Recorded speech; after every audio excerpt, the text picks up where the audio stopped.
The 23 on the front of the gate says it all. This is Michael Jordan's house. That's about to change. On November 22nd, this legendary property, designed, built, and lived in by Michael Jordan for 19 years, will sell to the highest bidder, and we're giving you a chance to see it like never before. Time to see behind the 23.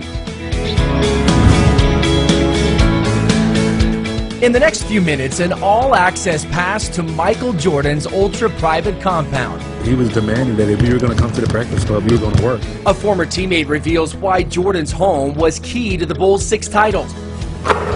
And the ultimate home court advantage. We're on the hardwood of Jordan's personal basketball complex, plus an island escape. You've never seen a pool quite like this.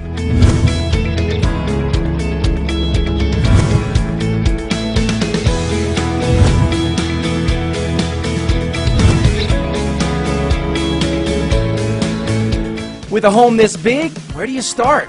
Let's go one-on-one with Michael's listing agent, Catherine Malkin, and get the flow of the home.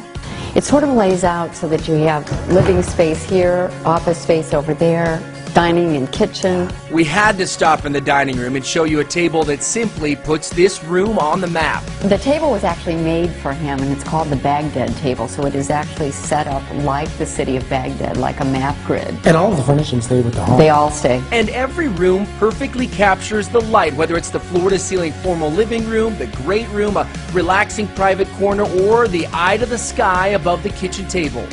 The kitchen, which was redone more recently, is really set up so that a chef can cook here, a family can cook here. Wonderful refrigerator, freezer, wine storage space, but also every appliance you could possibly want is here. Off the kitchen, step down into the great room lined with aquariums and this oversized sectional. As you'll see, this is one of several hangouts around the home that Michael designed for family and friends. When Jordan first built this home and moved in 1994, this was an indoor swimming pool. Now look at this space, 110-inch screen, great lounging area. You've got the bar over here, and then the walls on both sides of this room completely disappear with ease.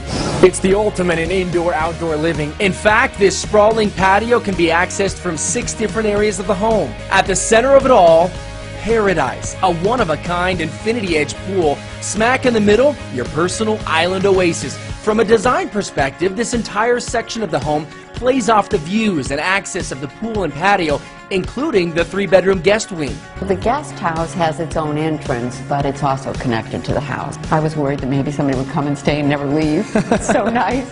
And the guest house leads you to the most talked about spot in the home. There's definitely a different feeling when you come into this part of the house. I mean, can you imagine who probably sat around these chairs? Why? Look over my shoulder. That's Michael Jordan's private, regulation-sized, NBA quality basketball court. Now this is what I'm talking about. I mean, listen to that sound.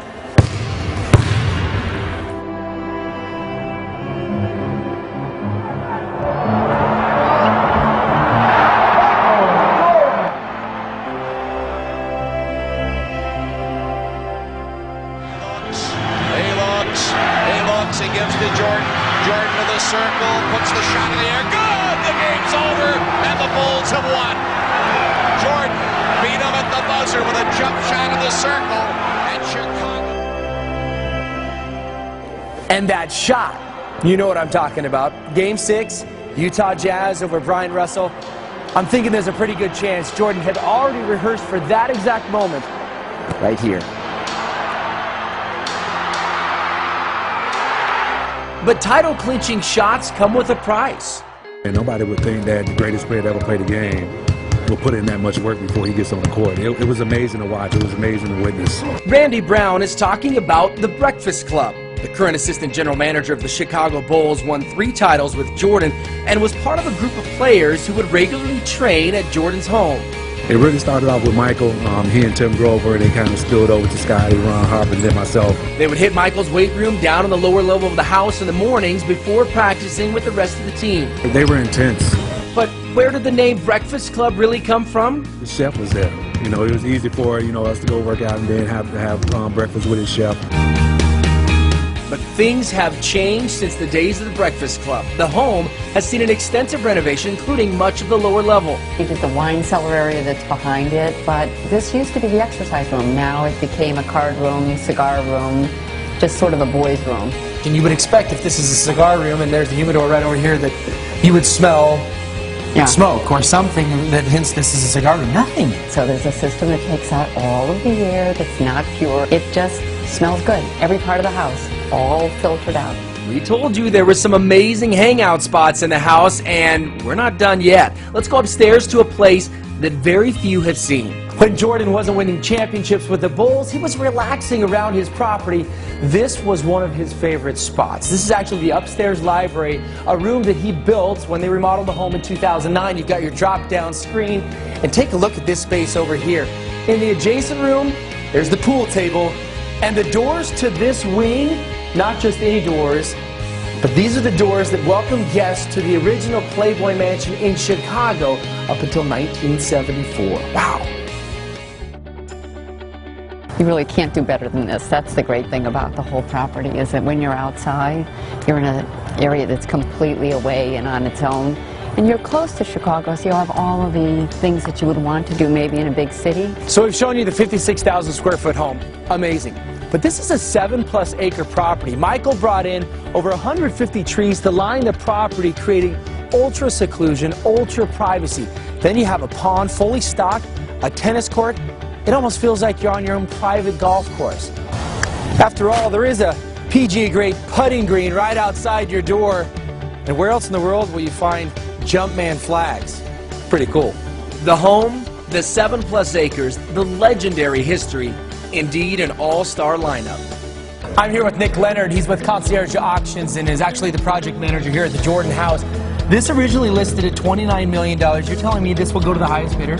Yeah, the property is going to sell to the high bidder on November 22nd. We can't wait. And a lot of people may be surprised that Jordan is auctioning his house. We do this all the time. You know, fame withheld, Michael Jordan has a lot of similarities to kind of our typical seller. He's an extremely savvy, very successful business person.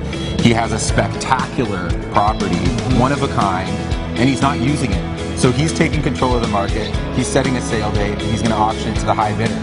For anybody with any interest, it's now or never. If you'd like more information, just go to conciergeauctions.com or call the number on your screen. Okay, I've got an official Chicago Bulls basketball right here. I'm going to put the pressure on Nick and ask him to sink an NBA 3 on Michael Jordan's home court. You think he can do it? Absolutely. All right.